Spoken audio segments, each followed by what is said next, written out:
Hey, what's up YouTube? This is Dan the Fix-It Man. Got another quick video here for you. I'm going to show you how to change your rear brake pads and your rear brake rotors on a 2013 Hyundai Accent. Now first we need to remove these caliper slide pin bolts, and these are a 14mm. You can use a wrench, or sometimes you can get a socket in here, but it looks like the parking brake mechanism is kind of in the way, so I'm just going to loosen these with a little 14mm wrench.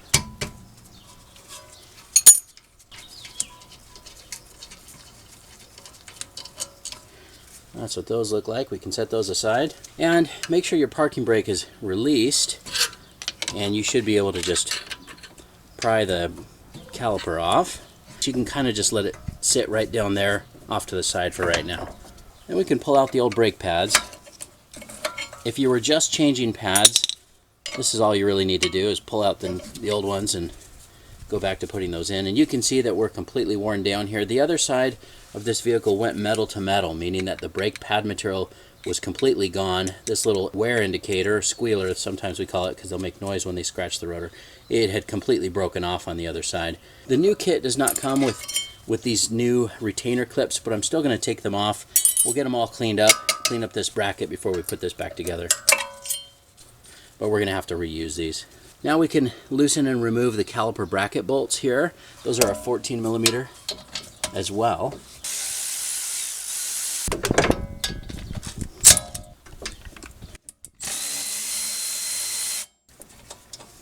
It's a good idea to have one hand supporting this as you take out those bolts so that it doesn't drop down on the ground. And we can pull those bolts out.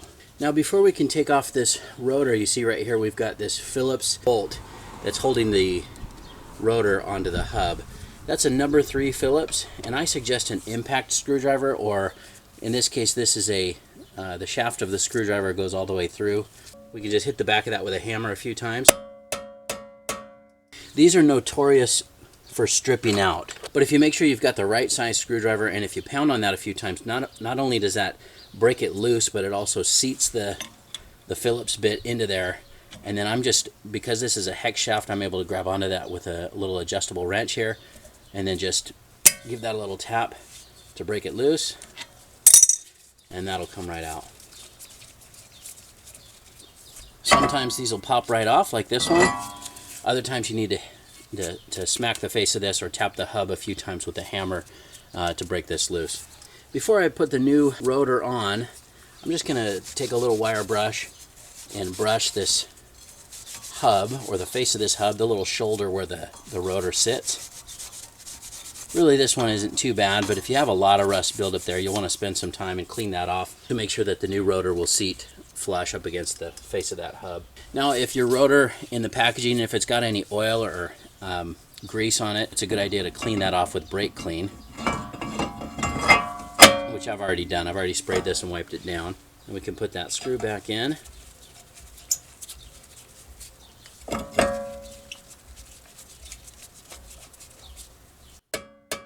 The same thing, I like to tap the back of that, make sure that the screwdriver is fully seated in there, and then give it a nice snug turn there.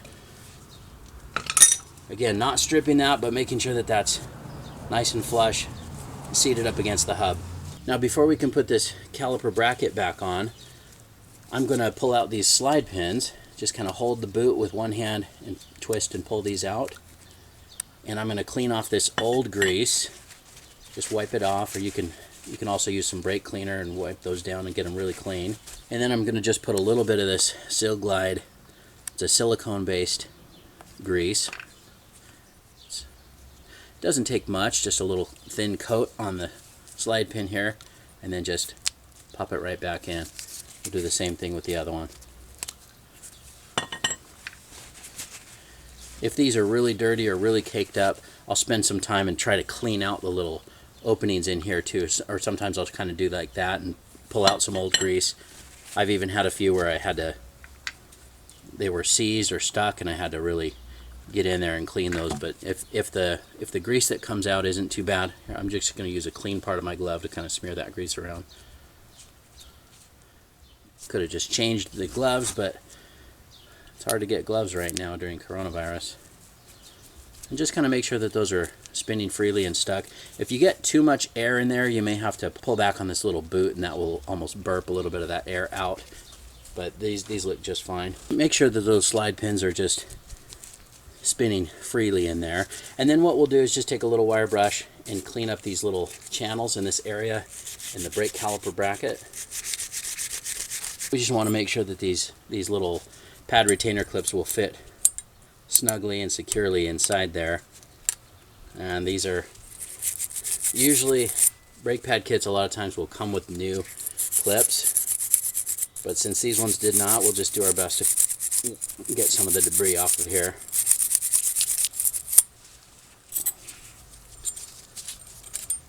Same with the other one, just kind of press that clip back in place, and we'll get at least some of the debris off of here and some of that rust off of there. Well, that's not the cleanest really, but those clips will have to do. But what I'm also going to do is put just a little bit of this, just a little bit of the sil-glyde down here in these little channels where the little brake pad ears will ride. That way it won't bind up. It'll allow it to move freely inside there and back and forth as it needs to. Alright, then we can put this caliper bracket back on.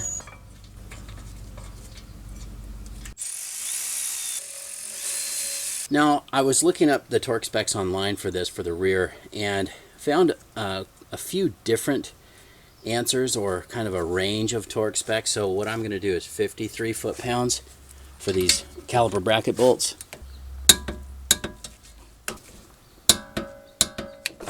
Now, before I put the brake pads in, I'm just going to put a little bit of this sil-glyde on the back where it makes contact with the caliper, and then also at the ends here, just as I mentioned, where this rides inside that little channel there. And kind of put it in at an angle and then press it up towards the rotor.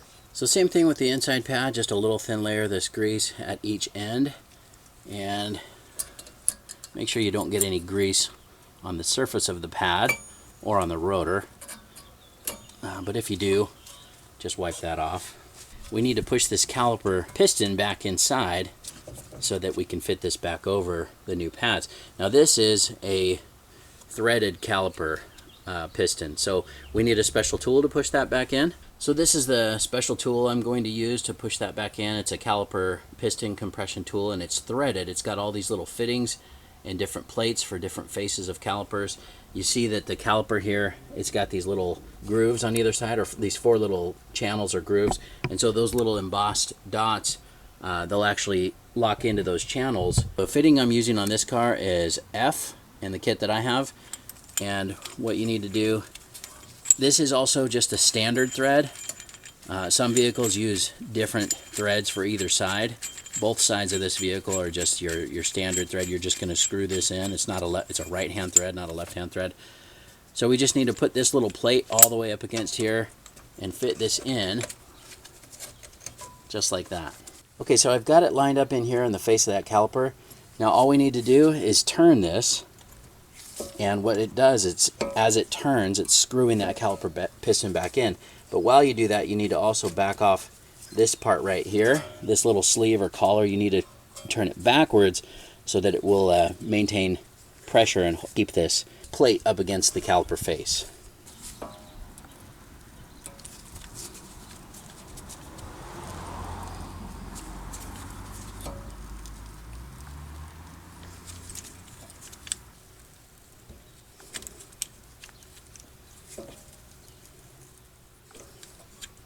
And that's it.